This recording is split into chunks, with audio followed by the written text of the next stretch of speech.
boobu la ñu war a jël c'est-à-dire aller même vers des contrats de service. Exemple, le bloc Yaakaar Teranga li ëpp li ñu am ci gaz fa la nekk et à y réfléchir de près je me dis que les noms ne sont pas fortuits parce que mooy suñu yaakaar ci wàllu gaz te moo ñuy jëmee ci prospérité donc ci teranga voilà donc parce que c'est énormément de gaz là-bas te bokkuñu ko kenn là-bas qu'est-ce qui se passe là-bas BP s'est retiré on a redistribué au prorata des actionnaires les parts de BP donc le Sénégal s'était retrouvé avec 35% des parts léegi ñu saam 32%. Sénégal rocc ci benn ci 35 am dolli ci muy 33%, Cosmos am 33%. Mais l'option monsieur Diallo actuellement c'est que Petrosen s'évertue à récupérer ces parts restantes là réservées à un futur partenaire et à charge pour Petrosen de signer un contrat de service avec un major qui ferait le travail et qui se ferait intéresser. C'est vrai que xaalis bu bëri la mais pour jënd 20%, 30%, je ne comprends pas que ce soit hors de portée de Petrosen. Qui est parce que Petrosen détient la SAR à 84%.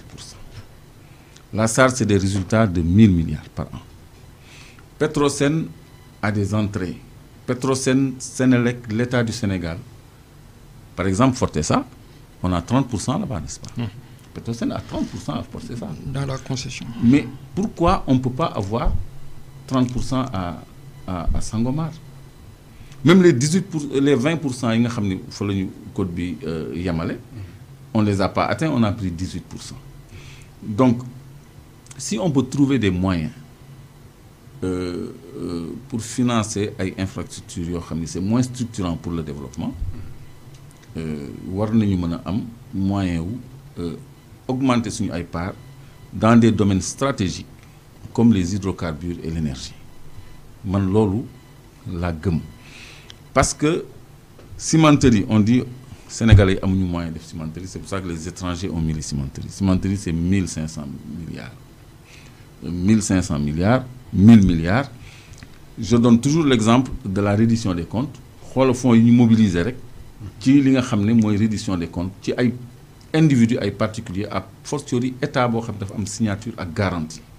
Un état war na mën a am des financements à la hauteur de ses ambitions parce que am na garantie.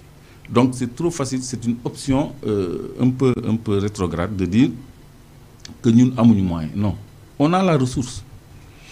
Parce que le major qui prend ton titre minier, mais l'or du Sénégal, c'est à Toronto, c'est à la bourse de Toronto que c'est coté. Da ngay gis tubaab yi nii di approche Teranga Gold ASX. Donc, nous, notre gaz, il est vendu où? En Malaisie. Notre pétrole, il est vendu à Shell. On aborde maintenant les marchés internationaux. Alors que nous, on est dans le besoin. Léegi, sur le plan des moyens, même en offshore shallow, parce que shallow, c'est à moins de 500 mètres. Pas au-delà de 500 mètres en tout cas. Mais on peut quand même faire des efforts. Parce que am na ay études yu ñu def monsieur Diallo Oranto Petroleum Rex Atlantique mais ça c'est des données qui appartiennent à Petrosen. Qu'est-ce qu'on en fait? Mën nañu engouffrer ci loolu. Maintenant c'est très pertinent que le onshore li nekk ci jéeri ji moo gën a nekk à notre portée. Et je crois que ci la ñu war a appuyer wu pour aller très rapidement vers la baisse du coût de l'énergie en fournissant du gaz, notre gaz offshore à Sénélec. Donc le champ de Gadiaga est un exemple, mais am na yeneen prospects yoo xam ne mën nañu ko mettre en évidence, mën nañu ko mettre en exploitation. Pour petit rappel historique, depuis 1978, vous savez que Tullow Oil avait commencé à exploiter le gaz de Sébikotane. Il y a des puits là-bas, DN14, DN13, etc., qui peuvent être revitalisés. Parce que ñoom dañu dem ba dal ci gaz bi rek commencer à exploiter. Ils n'ont pas finalisé les études. Alors, il appartient à Petrosen de finaliser ses études, de reprendre les sismiques pour réévaluer le potentiel et aller vers des forages de production, d'évaluation et de production. Oui. Aller vers des forages d'évaluation et de production. Ces moyens sont à la portée de Petrosen, M. Diallo. waaw xam nga soo xoolee ak comme ni ma ko waxee sànq ci participation bi rek.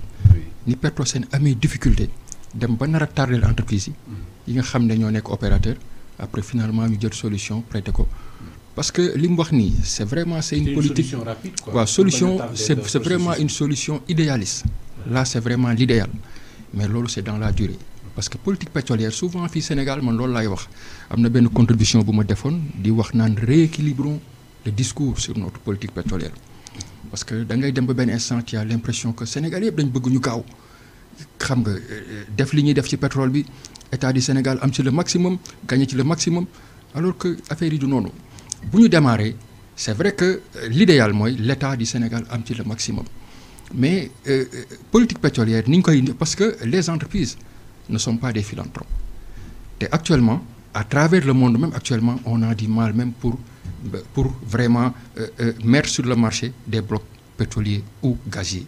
Le Sénégal, ça fait plus de 2 ans, nous avons lancé 12 blocs amuñu preneur.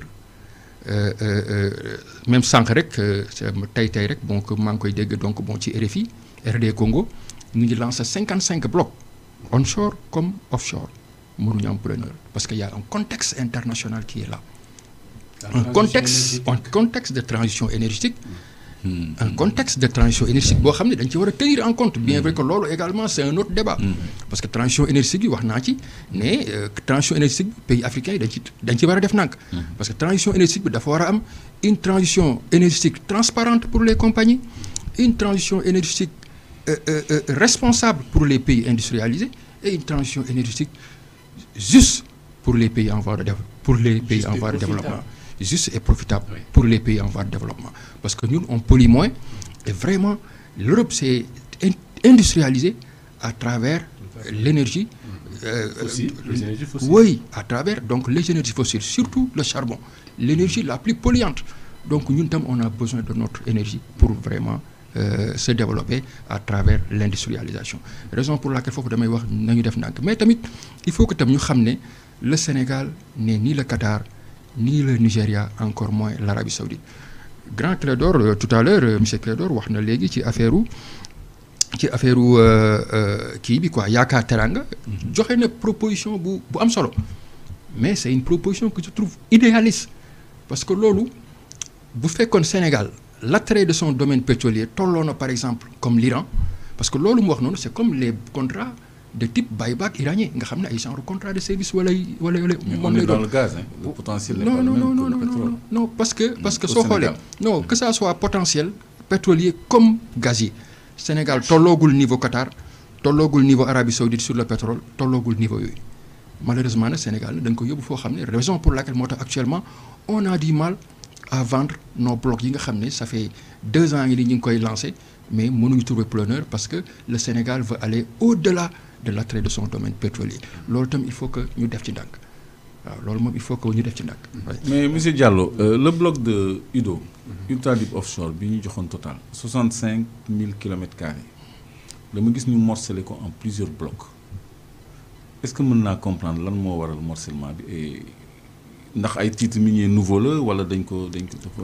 donc xam nga loolu soo xoolee loolu peut-être géologue yi ñoo la ci mën a wax dara total daal xamoon naa ne total amoon na ñaari permis waaw benn permis mu def ci seismique Total a financé beaucoup d'argent te projet boobu je pense amoon na coow lu bëri ñëpp naan Total fi mu nekk ba pare boo xoolee permis boobu Total def na seismique donc 3D bu cher Total boo xoolee permis boobu lim ci dépensé rek ci recherche yi mu doon def rek pratiquement boo xoolee état du Sénégal enquête na si boo xoolee rapport ITIE je pense 2018 ou 2019 Total presque participé na sur le budget de l'État à hauteur de 8 milliards si koo xam ne exploité wuloo da nga doon explorer rek nga fay ay taxes yoo xam ne dafa dugg ci gafaga état bi à hauteur de 8 milliards parce que Total ci exploration boobu dafa jëloon engagement comme Sénégal dafa découvrir un pétrole ne day financer l'INPG l'Institut national du pétrole et du gaz loolu c'est en droite ligne xam nga donc financé ko. yaa ngi laal fu neex. waaw donc financé ko. les 2 fois 10 millions de dollars là. waaw ba pare tamit ñëwaat encore bu njëkk bi c'est de la corruption. waaw ba pare tamit non man loolu du ma ci yegg. ba pare tamit ñëwaat ñëwaat encore. article 19 ñëwaat encore. waaw ñëwaat encore bi muy def forage d'exploration dem def campagne sismique 3D nga xam ne souvent yooyu comme li ma doon wax si léegi rek l'ingénierie par rapport à ces services là est étrangère. loolu bañ nañ ko ba par rapport à notre loi sur le contenu local. ces domaines là dañ ne carrément yi c'est hors de portée de nos entreprises. donc yooyu finalement Total day mujj woo ay compagnies étrangères. yoo xam ne yooyu après bu ñëwee def ko c'est des prestations étrangères conformément à notre législation fiscale dañ ciy fay ce qu'on appelle des retenues BNC. maintenant retenues BNC yooyu rek soo ko boolee ak participation INPG Total année boobu participé na à hauteur de 8 milliards dans le budget de l'État du Sénégal donc loolu la amul ci li may wax. yàgg nga ITIE. ITIE nekk naa ci depuis le départ. depuis le départ mën naa ne. donc jàpp naa ne sax man kese sax maa ci nekkoon. ci compagnie pétrolière. donc vous savez que Petrosen a vendu à Total 1800 km² d'études sismiques 3D. Ça, c'est l'ITIE qui l'a publié. loolu ban année ci ban rapport moom lañ ko. 2017. rapport 2017 oui. 1800 km² d'études sismiques. Oui. Le Petrosen jaay Total. J'en ai discuté avec des gens de Petrosen qui l'ont admis et qui ont donné des raisons. Donc Total ñoom ils sont malhonnêtes parce que quand ils viennent dire qu'ils ont fait des sismiques ils ont acheté des sismiques en fait. loolu moo doon précision bi. waaw xam nga loolu soo xoolee compagnie yi noonu la ñu doxee. parce que Petrosen dañu am lu ñu naan banque de données. banque de données compagnie bu ñëw def say recherche exploration soo paree boo gisulee même gis nga ñoom da nga leen di jox ay. da nga leen di jox waaw c'est la loi qui da nga leen di jox ay échantillons. boo gisulee tamit da ngay jël say données yëpp booy dem nga jox donc yow nga jébal leen ko léegi ñoom seen banque boobu tam bu ñeneen ñëwee. bëgg a def exploration mais loolu ci seen liggéey la bokk loolu ci liggéeyu Petrosen la bokk. parce que Petrosen il faut ñu xool par rapport donc à l'arrêté. Petrosen day jaay ay données. oui dafay jaay ay données. donc loolu c'est tout à fait loolu ci liggéey. parce que Petrosen dafay jaay ay données. en même temps tamit gérer waale la promotion du bassin sédimentaire sénégalais. donc loolu ci rôle Petrosen moom la bokk. donc c'est tout à fait normal compagnie yi bees yi bu ñu ñëwee dañuy soxla ay données boo soxla ay données Petrosen ngay dem moom donc si banque de données moom mu jaay la ay données. oui je voulais seulement que Total ne nous dise plus qu'il a fait des sismiques 3 dimensions parce qu'il les a achetés. Ah d'accord donc finalement Total dafa ko. non il a acheté 1800 km² d'études sismiques 3 dimensions. D'accord Petrosen moo ko jaay. Sur la question monsieur Diallo la question des capacités de Petrosen d'aller vers le drilling en onshore am na ko. bon loolu itam comme ni ma ko waxee sànq rek vraiment c'est l'idéal parce que Petrosen soo xoolee ak ni ñu ko transformé léegi parce que y a une loi boo xam ne moo transformé parce que Petrosen boo xoolee ak depuis sa création en 1981 Petrosen boo xoolee benn entreprise pétrolière la woon rek par rapport ak activité d'exploration yi nga xam ne ñoom ñoo fi amoon ñu créé ko avec une subvention je pense annuelle de 81 millions Petrosen boo xoolee temps yi amul woon moyen maintenant nag bi ñu demee nag ba am découverte yi nag si lañ ne léegi nag on va réformer Petrosen te loolu boo xoolee pays yëpp noonu la ñu def créer Petrosen Holding créer Petrosen EP créer Petrosen Trading maintenant nag dans l'objectif yi par rapport ak plan stratégique Petrosen l'objectif de Petrosen EP c'est après d'ici quelques années Petrosen EP mën a am ay permis yoo xam ne comme dans les grands pays pétroliers yoo xam ne moom moo koy gérer boppam maintenant nag léegi nag ñun dañ ne loolu mais loolu boo xoolee c'est dans la durée parce que Petrosen commencé na def na ay efforts ba participer na ci GTA à hauteur de 20%. Non GTA ci gaz bi 20%. Sangomar à hauteur de 18%. maintenant léegi mi ngi commencé di encaisser ay revenus ci profit oil bi ak ci cost oil bi parce que ci cost oil bi dafa participer. donc mi ngi encaisser ay revenus de cost oil et de profit oil tout en sachant que tam également ces revenus là dafa war a tam rembourser. monsieur Diallo un instant baal ma de Abdou Khadre. donc Petrosen a participé au cost oil sur GTA. Ouais.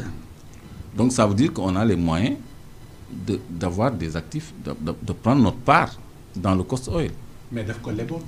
non loolu laa bëgg a toujours que ils ont participé état toujours mu leb pour des projets emprunt obligataire bi moo ci mujj n'est-ce pas loolu leb la eurobond lépp la. FMI lépp la. donc ça veut dire qu'on a les moyens de participer. parenthèse boobu rek laa noté. parce que xaaral ma leeral foofu foo ma leeral ko. parce que soo xoolee par rapport ak suñu contrat de partage de production yi. donc l'architecture de nos contrats de partage comme ni ma ko waxee si sama entame c'est-à-dire contrat de partage de boo ñëwee dañ naan état bi départ dans la phase de recherche et d'exploration 10% moom lañ ko jox donc l'état est porté.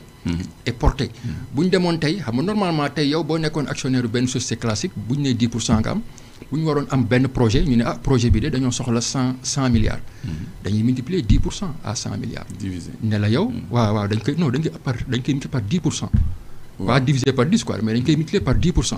bu ko defee yow divisé par 100 waaw bu ko defee yow dañ naan yow kon 10 milliards nga war a participer. mais boo nee divisé par 10 mooy gën a simple pour ñi ñuy suivre. pour ñi ñuy suivre waaw divisé par 10. moo gën a simple d'accord waaw kon léegi bu ko divisé par 10. donc dañ naan kon compagnie bi 10 milliards la war a participer ci projet bi ñu war a def. leen la ci des keneen ki donc wala ñeneen ñi ñoom ñoo koy def. mais ci pétrole bi dañ ne 10% yu njëkk yi dañ ne c'est gratuit. léegi bu ñu demoon tey ba war a participer dañ naan non 10% yooyu l'état du Sénégal est porté. maintenant nag leneen lu ci Sénégal yokku nag lu ci état du Sénégal yokku nag ci parce que option la mën na ko bañ a def comme mën na ko bañ a def bu ko defee nag laa dañ naan nag bii paa nag porté wuñ la. bii paa nag bu ñu waree def dara dañuy def li ñu naan cash call dans notre secteur. ñun cash call moom lañ koy wooye maintenant nag souvent boo xoolee ci dëkku africains yi gën a bëri man li ma gis bu ñu demee ba ci cash call boobu souvent les pays africains en voie de développement sont défaillants bu ñu demee ci kii boobu boo xoolee avec Petrosen bi ñu demee c'était la même chose Petrosen était défaillant. il a fallu que ñu dem kër compagnie xam ne mën nañu yéexal projet bi ñu ne ok léegi finalement on vous fait une proposition pour vous financer. donc si lañ financé mu jigi Petrosen moo tax ma ne bu ñu bëggee jël moo tax ma ne Petrosen loolu c'est l'idéal mais pour mu def ko il faut mu continuer di encaisser ces revenus yi nga xam ne moom lay jot ci profit oil bi ak ci cost oil bi di ko gérer normalement pour que d'ici quelques années ñoom par rapport ak leur plan stratégique ñoom ñooy xool ak seen cash flow ni ñu koy gérer d'ici quelques années revenus yooyu ñuy engranger ñu xool naka la ñuy attaquer soit dugg dans l'onshore pour un début parce que moo gën a yomb wala soit ñu xool naka la ñuy yokkee ay yeneen services yoo xam ne mën nañ ko def dans l'offshore mais loolu lépp c'est dans la durée mais Sénégal fii dañ bëgg tëb rek teg Petrosen loo xam ne wala teg état bi loo xam ne du ko mën sànq yaa ngi wax ne peut-être Petrosen war na mën a jël permis jël risque def exploration mais loolu souvent boo xoolee les pays en voie de développement les partenaires waaw loolu soo xoolee même les partenaires au développement dañ koy déconseiller fortement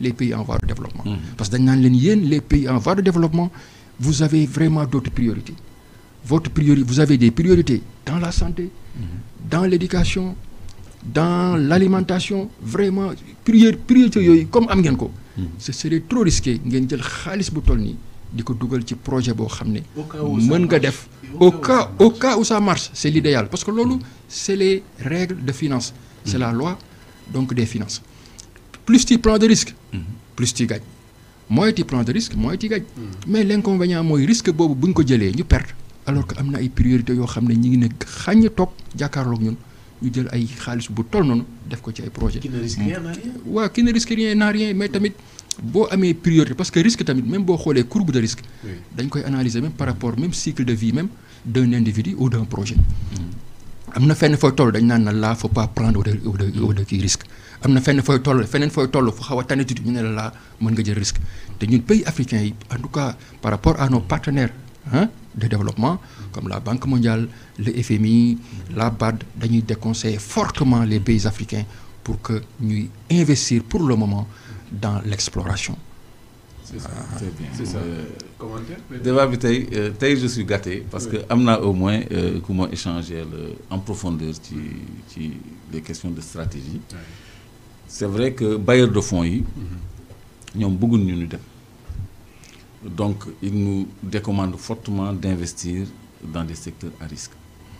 Mais xam nga ni le bloc Yaakaar Teranga la ressource est prouvée 3P la prouve la donc foofu le potentiel est là les études ont été déjà faites et ont mis en évidence le potentiel donc foofu on parle plus de risque mais on parle de coût d'investissement bu ñu nee bu leen jëm foofu rek c'est comme on nous dit bu leen jëm ci indépendance énergétique parce que ñoom après les occidentaux seen marché da ci yàqu donc loolu au contraire ça doit nous poussé à persévérer dans cette voie pour être persuadé que c'est la voie de la maîtrise de l'énergie et des hydrocarbures qui est la voie de notre développement. Loolu benn bailleur de fonds war ko dindi suñu xel kenn waruñu ko déconseiller kenn waruñu fixer ay priorités. Si on a des priorités dans la santé, l'éducation et ailleurs, pour faire face à ces priorités-là, il faut avoir des ressources. Et la ressource, elle est naturelle. C'est le pétrole et le gaz qu'on évalue en production journalière. Baril jour, normomètre cube jour, et même BTU jour, selon. Donc, lolo, je crois qu'on tient la voie de l'industrialisation et partant du développement. Léegi, on doit faire focus avec beaucoup de persévérance dans ça. Nous devons exploitation au-delà de l'exploration onshore, parce qu'on a du gaz onshore, on a du pétrole onshore. Nous investir dans le drilling, dans les études. À quel niveau? Mais on en a en Casamance. Il y a des blocs qu'on a retirés. Tout le Saloum est assis sur du pétrole et du gaz. On avait donné ça à Tendo. Comme en offshore. En onshore. Madame Tidjeri, il y a le bloc du Saloum qui renferme le Sine et le Saloum. Qui est un seul bloc qui a été récupéré. Nous avons Tendo Oil, du Tendo là, qui est coupé en prison, qui est récupéré. C'est un bloc. Djurbel, c'est un bloc qui avait été donné à AZ Petroleum, qui a été récupéré également.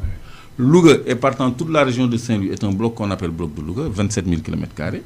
Nous avons T5 Oil, une filiale Black Stars. On a récupéré ça aussi. Au sud, en Casamance, au vu du temps de toujours Tendo Oil, on lui avait donné le bloc de Casamance. Pour englober toute la région de Casamance. Donc, yoyu. Et puis, des études ont été faites, et c'est des études qui sont disponibles au niveau de Petrosen. Donc, on ne partira même pas de zéro. On partira d'études qui ont été faites. AZ Petroleum, moi, Dara. Ils ont même foré un puits, seulement. AZ Petroleum, moi, le bloc de Djurbel. Mais, base de données, il y a Petrosen. Nous avons